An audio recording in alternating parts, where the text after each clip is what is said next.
Setups work best when they pass unnoticed by the reader until the moment of the payoff.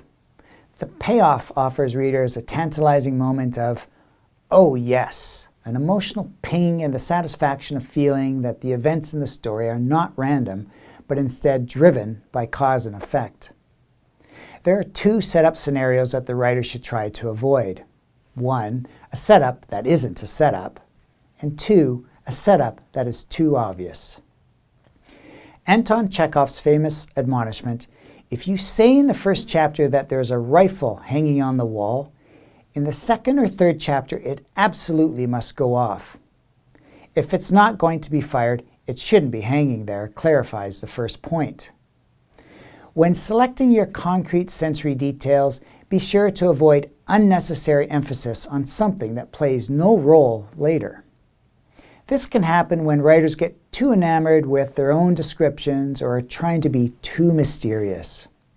If the writer doesn't direct readers to what is significant in the text, readers will invariably ascribe significance in their own way. As to the problem of setup that is too obvious, the writer may not want the reader's mind traveling down certain narrative paths too early in the story.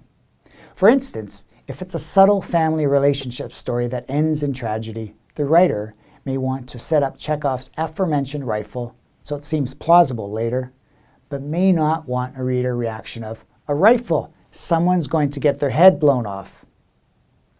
To solve this problem, the writer can use misdirection, that is, give the setup a different and compelling narrative significance so that the reader thinks the setup means something other than what it will mean later in the story.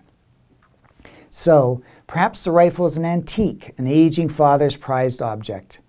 We see in the setup scene that his adult son covets it, and yet the father is skeptical as to whether the son will take care of it, just as he's skeptical about his son's ability to take care of their estate. The reader interprets the rifle as a metaphor for what the father believes his son doesn't yet deserve. The setup is a misdirection, but also a scene that imbues meaning when the payoff arrives.